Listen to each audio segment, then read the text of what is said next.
Did Jesus really reveal the name of the Antichrist? I report, you decide. This is an updated and more accurate and understandable version of my previous upload on this same topic. In Luke chapter 10 verse 18, we read these words of Jesus. And he said unto them, I beheld Satan as lightning fall from heaven. These words are written in Greek and translated to English. However, Jesus probably spoke these words in Aramaic. Aramaic is a part of the Northwest Semitic group of languages, which also includes Hebrew. Aramaic script was widely adopted for other languages and is ancestral to the Arabic and Hebrew alphabets. Two words in this text are of particular interest.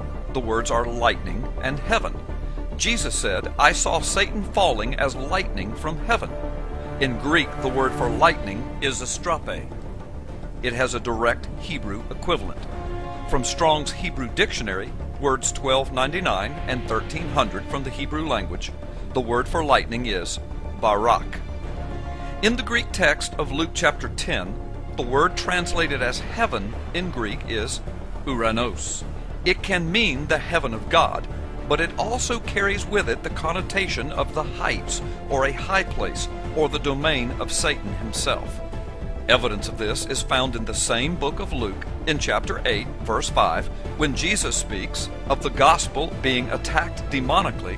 He uses these words, and the birds of the air devoured it. Here, the most accepted context by biblical scholars is that the birds are the demonic realm, and the air is the realm of Satan, from on high, or the heights. The Greek word used here for air is uranos, evidence that this Greek word is not always used in the sense of the heaven of God, but it can be used for the heights or the high places, or the domain of Satan himself. In Luke chapter 10 verse 18, this is the exact context of Jesus' words. I saw Satan falling like lightning from the heights, or the high places, or from Satan's domain on high, or from the heavens or heaven. If Jesus' word, translated in the English text as heaven, was referring to the heaven of God, the Hebrew word would be shamayim. More than likely, though, according to the context of Luke 10 and Luke 8, Jesus was not referring to the shamayim of God, but rather the domain of Satan. Now consider this amazing fact. The book of Isaiah is the source of origin for the Christian concept of Satan or Lucifer. In Isaiah chapter 14, verses 12 through 19 especially. In Isaiah chapter 14, verse 14, we hear these words spoken by Satan himself. I will ascend above the heights of the clouds. I will be like the Most High. This matches the exact context of Jesus' words in Luke chapter 10. In the verses of Isaiah that refer directly to Lucifer, several times it is mentioned that Satan has fallen from the heights or from the heavens. The Hebrew word used in this text for the heights from which Satan fell is Hebrew word number 1116 in the Strong's Hebrew Dictionary, and it is pronounced Bama. Bama is most commonly used to refer to a high sacred place, as well as to the heights of the heavens or clouds. So in Jesus' prophecy of Luke chapter 10 verse 18, if spoken by a Jewish rabbi in Hebrew, influenced by the poetry of Isaiah, he would use, in one form or another, depending upon the exact wording and context, the words that come from the root forms of these two Hebrew words, barak and bama, to describe Satan falling like lightning from on high. Hebrew for lightning is barak, and Hebrew for the heights or the high places is bama. This fact is indisputable. So is Jesus actually giving us a clue as to who the future Antichrist might be? Many believe so.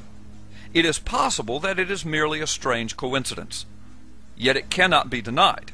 If Hebrew words were used to describe Jesus' statement about Satan falling or coming to earth, perhaps as a man in the form of the Antichrist, the Hebrew words barak and bama would be used.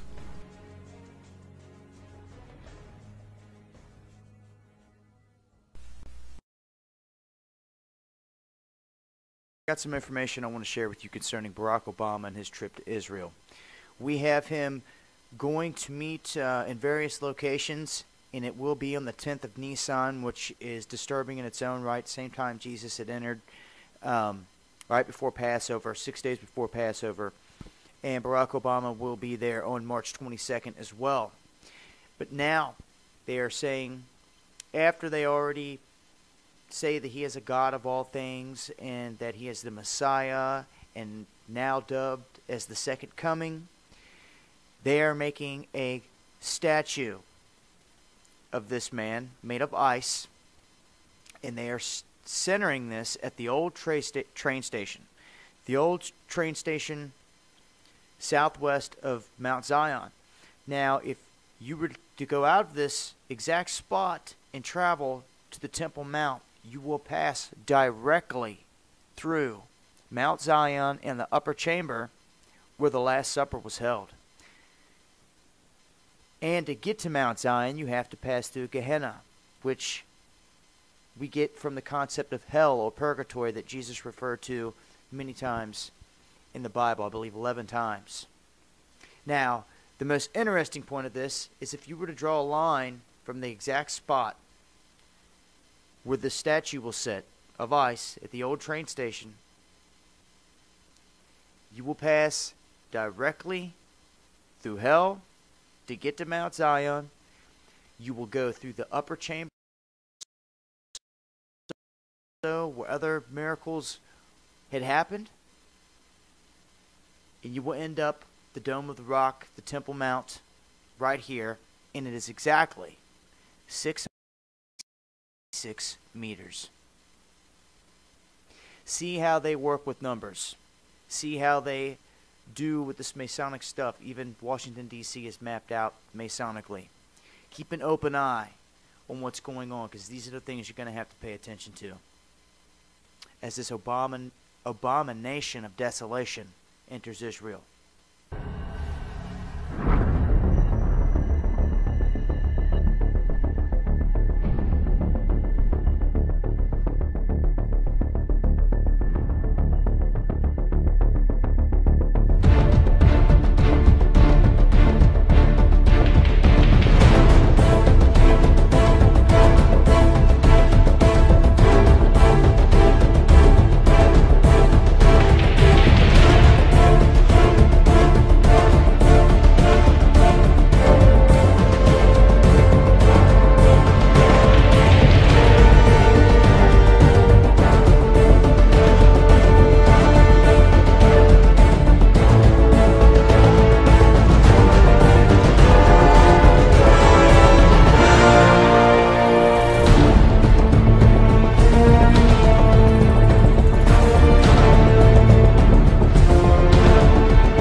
Now, Daniel's timeline, we've determined that 2013 is the midst of the week when the abomination and the altar is shut down. The next thing that comes up is the midst of the week. Now, we've seen what the midst of the week, it was the last 7 years of that 70 weeks, or that 70 years. Now, so when in 2013 does the tribulation start? What season will it be? How can we know? The counting of years, we're counting years, but now we're going to be counting actual days, according to Daniel, counting actual days. Now, but if this 2013 and the midst of the week must be consistent with each other. This have to match with this, and this has to match with that. If it doesn't match, then 2013 cannot be the right year. It cannot be. It's got to complement each other. It's got to fit. It's got to match.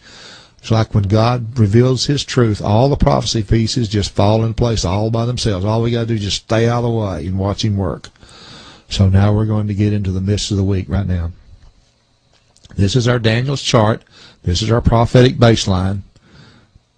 We're going to be focusing on this 7-year period, this prophetic week. Our focal point is actually going to be on this last 3.5 years. The last 3.5 years. This is when the altar shut down, the abomination is done. This is our focal point. This is the key that's given for the day counts. Now we're going to spread out this little chart right here and start plotting the days, just like we did the years. We're going to start plotting days. Here's our marker for the midst of the week. Here's our marker for the return of the Lord, 2013 to 2016, and here's our black marker right here for the blessed day. This is the day that God's rest starts, and we're counting by days now. We're strictly counting by days. In Daniel 11, it says that the arm shall stand on his part, and they shall pollute the sanctuary of the strength, and shall take away the daily sacrifice, and they shall place the abomination that maketh desolate. We have two things going on here. We have a daily sacrifice stopped, and we have an abomination placed. We only had one marker, so we're putting an additional marker there for the second action that happens. We have one action, the sacrifice. We have a second action that some kind of abomination is done that makes Jerusalem desolate. This is where this is a picture of the Western Wall here and the Temple Mount. This is where the Temple Mount used to stand, right over here. And if you can see in the background, this, I hope you can see this, but in the background over here, that is the Mount of Olives. That's how close it is over there. It's not like it's a long way away. Things are close. Things are close. When the Lord comes back, most likely these grove of trees will be probably taken out. But anyway, this is the Western Wall. Now let's continue on with our information here, our counting of days. In Daniel 9:27, we read this one earlier. It says that he shall confirm the covenant with many for 1 week, and in the midst of the week he shall cause the sacrifice and oblation to cease, and for the overspreading of abominations he shall make it desolate. Okay, we have the altar shut down, and it says an abomination shall make Jerusalem desolate. Those that be in the mountain in Judea flee into the mountains. Anyway, it's made desolate right here. Not at the altar, but it's at the abomination. Daniel 12, it says, and from the time that the daily sacrifice be taken away, and the abomination that maketh desolate, there shall be 1,290 days. And blessed is he that waiteth and cometh to the 1,335th day. So this is all pertaining to this altar marker right here. First of all, we have 2 day counts. First of all, we have a 1,335 day. It says it's a blessed day to last all the way to there. We know that's the wedding date. That's our given date. That is a blessed day. And then we have the 1,290th day from the altar to the end of tribulation right here. That's how that plots.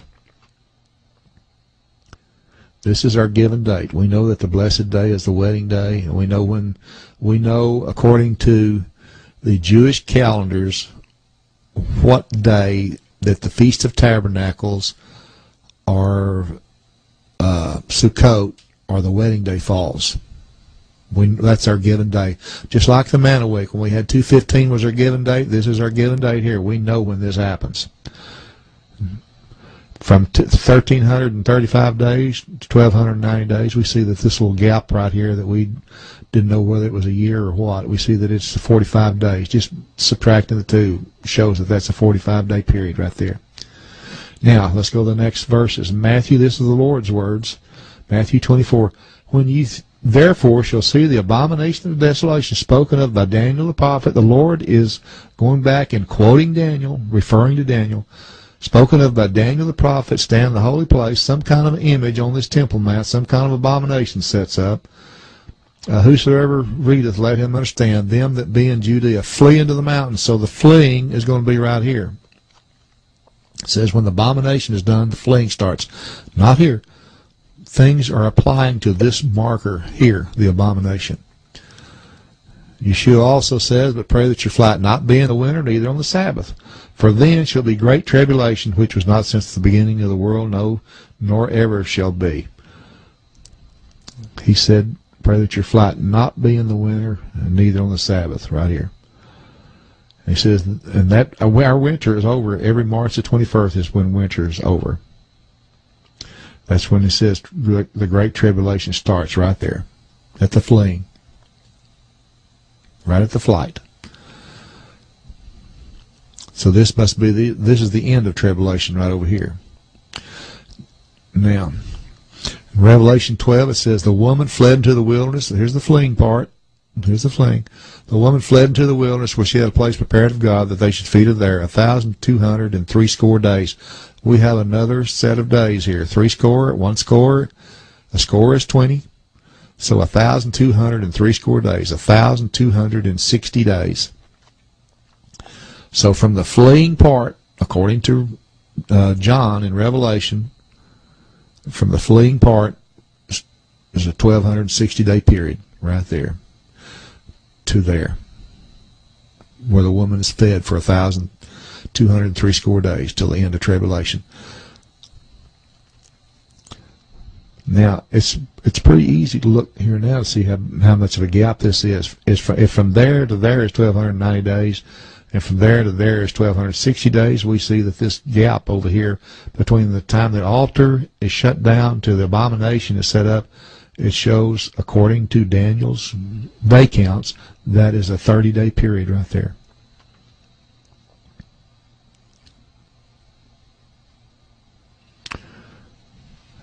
And the serpent, let's go to that, Revelation 12, and the serpent cast out of his mouth water as a flood after the woman, that he might cause her to be carried away the flood, and the earth helped the woman, and the earth opened her mouth and swallowed the flood which the dragon cast out of his mouth. So there's a flood right here too. In Jerusalem, around springtime, there is a lot of rain, and it rushes down, I believe, into the Dead Sea. I'm not going to get into that because I'm not really fully sure of exactly when this rain starts, but it's said, I've heard it said that this is a rainy time of the season for over there. Now, in Revelation 11, he says, God says, I will give my power unto my 2 witnesses, and they shall prophesy 1,260 days. That's exactly the same of days right there. Clothed in sackcloth, these are the 2 olive trees and the 2 candlesticks to standing before the God of the earth. The same amount of period of time. This 1,260 day is given there. So this is when that altar and that abomination is set up. That's when the 2 witnesses stand up and start their 1,260 days of prophesying. They have the power to shut the heavens up from rain and cast as many plagues on the earth as they will. Now we're back to the Lord's words here again. In Matthew 24, he said, immediately after the tribulation of those days, the sun and the moon shall be darkened, the moon shall not give her light, and the stars shall fall from heaven, and the powers of heaven shall be shaken, and then shall appear the sign of the Son of Man coming in heaven. In other words, it says immediately after tribulation. It says let's go back and read that one more time. Immediately after tribulation, they'll see the Son of Man coming in heaven. Immediately after tribulation, and then shall appear the sign of man in heaven. And these are the days after tribulation. This says there's a 45-day period from the end of tribulation until the wedding feast. What we need to find out is that spot right there. We have 1, 2, 3, 4, 5, 6, 7, 8. We have about 8 or 9 different indicators of what this day will be like. We have abomination, we have desolate, we have fleeing, we have tribulation beginning, we have winter is over, it's not on the Sabbath. There's a lot going on. There's a flood. Everything's going on right here at this hinge. We need to find that hinge. Let's look at something that's very, very interesting, that's a likeness of what these things describe. I hope you can read this on your screen. This is pretty small to get it all on this one screen here, but I didn't have any other way to do it. It says, a lamb was brought forth into the house on this day and kept and killed on the very first Passover. This is and then all the firstborn of the land of Egypt was killed, who didn't have the lamb's blood on the doorpost. And then right after that, Israel departed into the wilderness. On the Exodus, God parted the Red Sea, and Israel crossed over on dry ground. We're talking about the same language here. We're talking about a lamb. We're talking about a house. This is God's house. We're talking about Israel going into their new homes in the Promised Land. We're talking about a sacrifice. We have blood, the firstborn, fleeing, water, war, death. All of these things is the picture likeness, is a word picture of what you're seeing right here. Now, 40 years later, after Israel crossed over the Red Sea and wandered around the wilderness, God dried up the Jordan River for Israel. This is under Joshua's leadership. And God's firstborn crossed over on dry ground to take possession of the Promised Land in their homes. And there was a lot of bloodshed and a lot of war so they could take over these possessions here. So we have the same language going on here again 40 years later. And we also have the same miracle happen. God dried up the Red Sea. They crossed over. He dried up the Jordan River. He crossed over. There's a flood going to happen here that God's going to help, and the earth's going to swallow it up too. So it's the same type of language. Also, we come to Yeshua, the first begotten Son. He rode into Jerusalem, it says, the Lamb presented for the inspection into God's house before he was crucified 4 days later. We even have Yeshua riding in, and he was the acceptable sacrifice. He was not an abomination. He was brought there for it. That's why he rode in. He was the lamb inspected before the sacrifice was to happen. They didn't know what they were doing, but that's spiritually what it represented. And now we come to an unacceptable lamb or image of some kind we brought into God's house and presented for inspection and set up on the Temple Mount. This abomination starts, tribulation causes those in Judea to flee as God causes the flood waters to be swallowed up as was the times before. Now, when they brought the lamb into the house before the first Passover, before Israel left Egypt, it was on Nisan the 10th they were commanded to bring it in the house.